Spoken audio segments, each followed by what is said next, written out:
So we're going to continue on and show you just the basic idea of how you're going to do your city and what the basic elements are that you're going to have to do. I was using bigger paper to kind of model what to do if you have a T-square that's smaller than the size of your paper. So I have this side, but now I can't continue it. So I am going to need to put it over here. I'm going to match it up really carefully, and then I can continue this across the edge and then continue the line. We're going to pick a vanishing point. I had kind of already started this line. I'm going to draw really dark with my lines.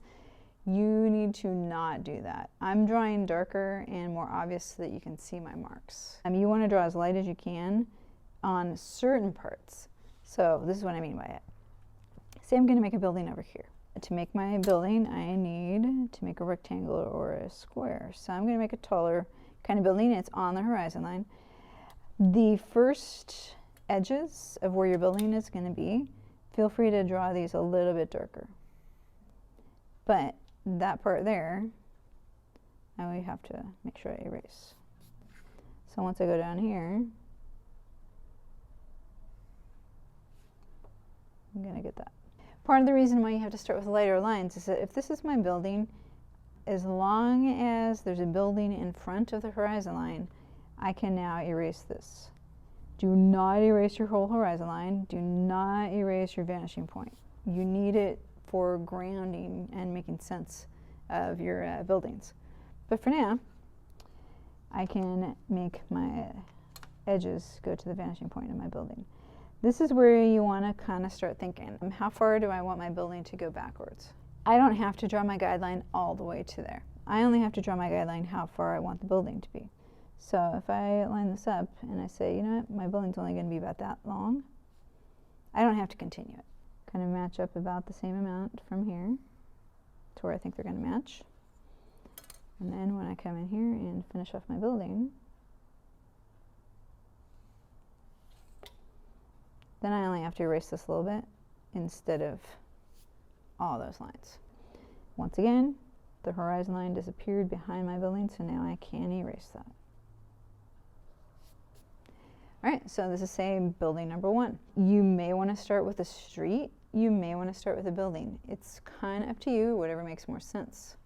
For me, if I start with this building, I kind of have to decide, is this a big warehouse? Is this like a 2-story apartment building? So depending on how my city is, I kind of need to think that through. So we're going to kind of ignore that building for a minute. Let's say we started with the street, because right now, if I only wanted this big of a sidewalk, my street's going to be huge. Something I should have thought about before. So let's say that I want my street to be around here. How do I make sure it's even on this side? Well, one thing you might want to do is find a midpoint of your street. Maybe, you know, these are like the lines that kind of go down the middle of the street. So at that point, I can measure the distance from here to here and then make sure it's equal. So does this distance work for this building?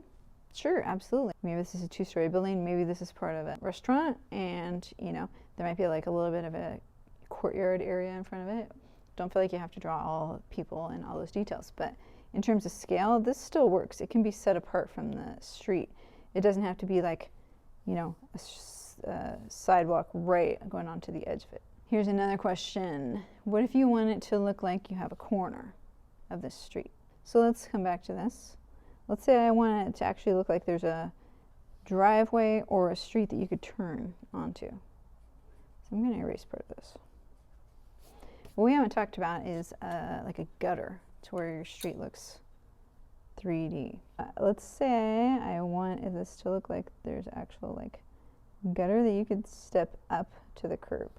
If you think about it, remember we start with the face of the building. Okay, we start with a rectangle.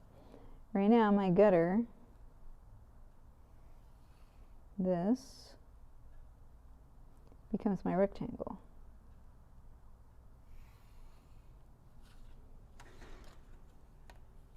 I know some of you just said, what?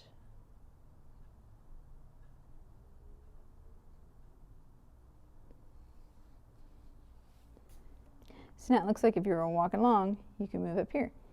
It actually looks like there's a space that you could turn.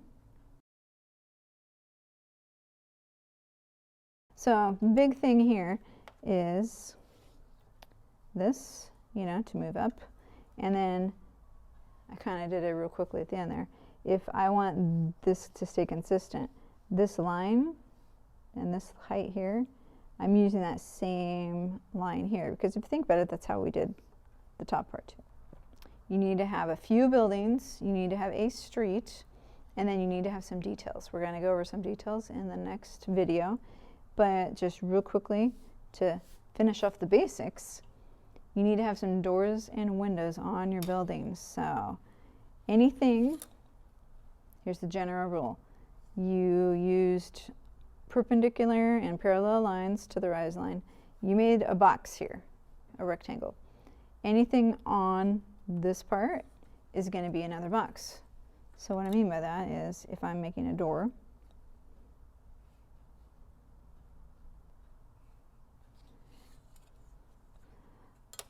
so to make a doorway on this side, everything is perpendicular and horizontal.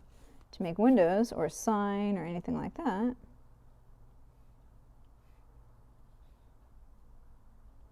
horizontal lines, or I'm using my T-square, they're parallel here.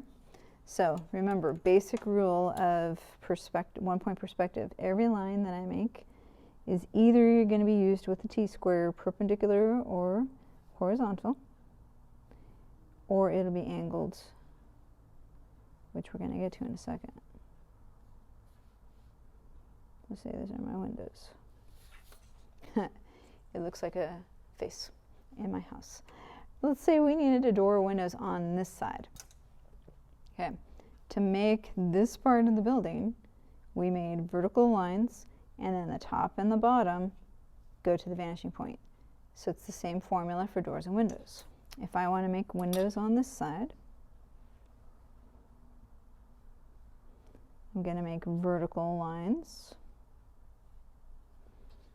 And then to make the top and the bottom, this is when we get that angling. So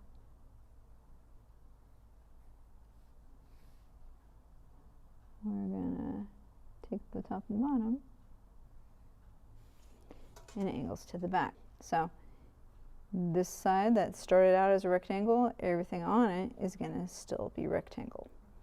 On this side, because I started with verticals, tops and bottoms angle, so the top and bottom of any doors and windows or anything I put on this side are going to angle. So remember, everything you draw in one-point perspective, it's either going to be perpendicular to the horizon line, drawn with your T-square, parallel to the horizon line, drawn with your T-square, or it's going to angle to the vanishing point.